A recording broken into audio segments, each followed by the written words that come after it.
Bon, vous voyez, Call of Duty et FIFA, c'est des licences de jeux vidéo. Chaque année, il y en a un nouveau, mais on a un peu du mal à voir ce qu'il y a de nouveau. On change le nom du jeu, on met quelques petites nouveautés, et puis, emballé, c'est pesé. Voilà, ça s'appelle le Pixel 8, ça s'appelle le Galaxy S24. Achetez-le s'il vous plaît. Et aujourd'hui, justement, on va parler des rumeurs autour du Pixel 8, et si j'ai fait cette petite intro, c'est pour vous prévenir, il n'y a pas des grosses nouveautés qui arrivent.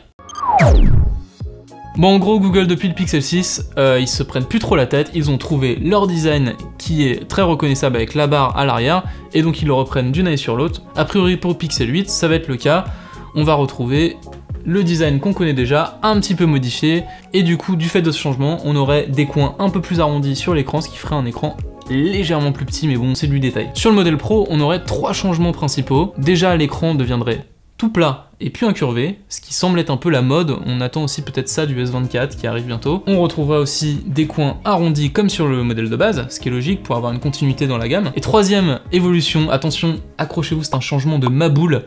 À l'arrière, il n'y aurait plus 2 pilules pour les capteurs photo, mais une seule qui prendrait les 3 capteurs photo. Je sais pas si on va s'en remettre.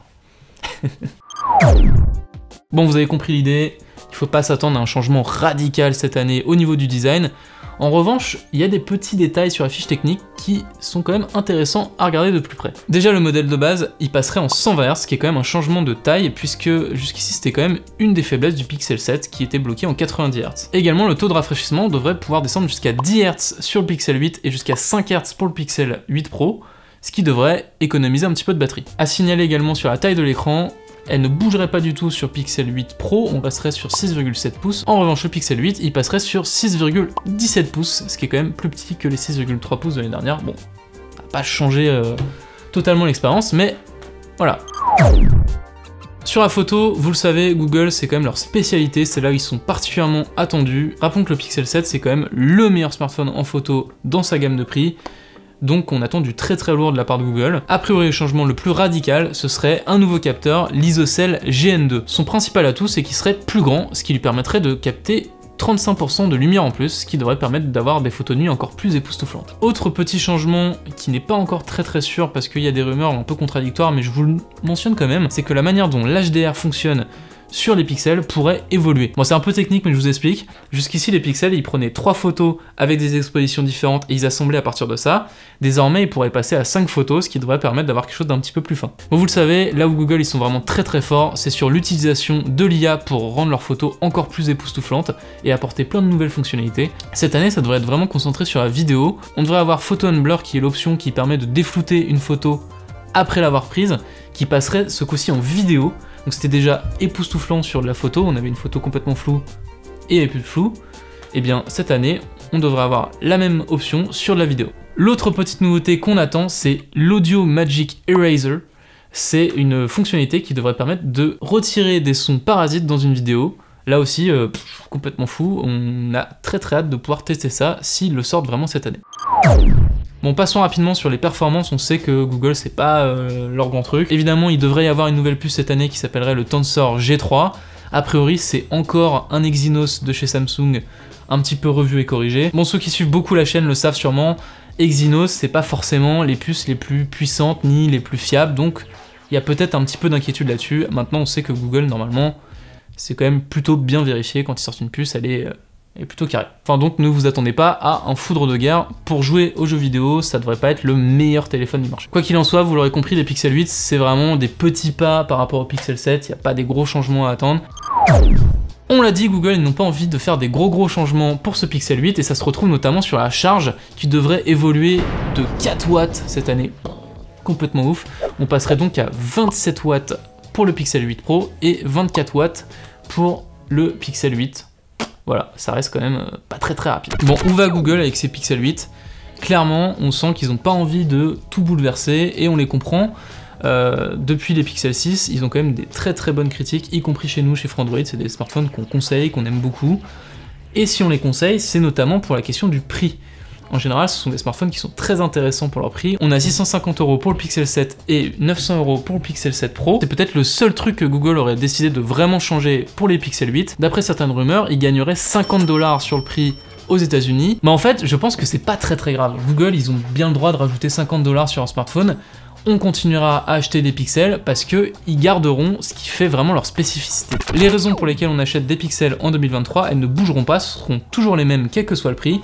C'est les nouveautés logicielles régulières proposées par Google, les fameux Pixel Drops, qui permettent d'avoir des petites nouveautés tous les 3-4 mois qui sont intégrées directement à votre smartphone, et la photo complètement extraordinaire de Google, qui permet de faire des photos qui vont ravir tout le monde autour de vous. Cependant, je pense quand même qu'il pourrait rajouter pas mal de choses, et je vous propose qu'on fasse une petite wishlist de ce qu'on attend des futurs pixels.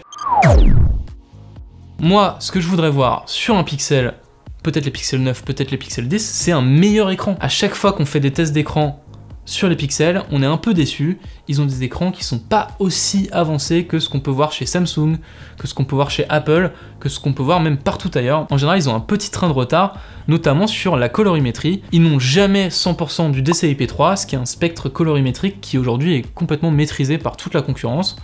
Et les pixels, eux, ils sont en mode on s'en fout. Quand on met des centaines d'euros dans un smartphone, on a envie d'avoir le meilleur, et je pense que sur les écrans, ils ont des choses à améliorer. L'autre truc qui me frustre toujours avec les pixels, c'est qu'ils n'ont que 3 ans de mise à jour majeure d'Android. Attendez, c'est Google, ils font Android, pourquoi est-ce qu'ils ne peuvent pas proposer pareil que Samsung et monter au moins à 4 ans, voire plus? Ils pourraient tracer la voie et proposer, soyons fous, 5-6 ans de mise à jour majeure. Voilà, ça on aimerait vraiment beaucoup qu'ils fassent des efforts là-dessus. Le troisième élément qu'on aimerait voir arriver sur les pixels, c'est de la charge rapide, par pitié. 27 watts sur un smartphone à 900 €, mais vous êtes fous.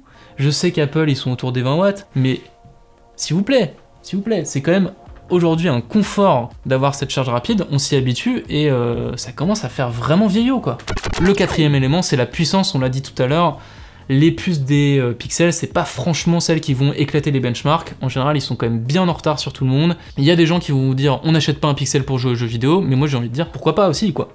On pourrait avoir demain un pixel puissant, qui chauffe pas, qui fonctionne à fond quand on veut jouer à Fortnite, pourquoi pas, rêvons. Et le cinquième élément, Google, s'il vous plaît, si vous regardez cette vidéo, écoutez bien, gardez vos prix le plus bas possible, le plus longtemps possible. Il faut surtout pas rentrer dans une logique de on augmente chaque année. Voilà. Un des trucs qui fait que les pixels sont faciles à recommander et que ce sont des excellents smartphones, c'est qu'ils ont un rapport qualité-prix imbattable. Il faut que ça reste comme ça. Voilà tout ce qu'on attend des pixels du futur. N'hésitez pas à nous dire également en commentaire si vous avez des attentes spécifiques. Bon, pour les prochains pixels, ça risque de faire un petit peu short, puisqu'ils ont quand même pour coutume de sortir aux alentours d'octobre. Mais pour les prochains, on ne sait jamais, peut-être que Google ira voir les commentaires de Frandroid. Donc faites-vous plaisir. Bon, si vous êtes encore là, merci d'avoir regardé cette vidéo jusqu'au bout. N'hésitez pas d'ailleurs à vous abonner au passage à notre chaîne YouTube si c'est pas déjà fait, à nos différents réseaux sociaux qui sont en description. Moi je vous dis à très bientôt sur Frandroid, prenez soin de vous, des boujous.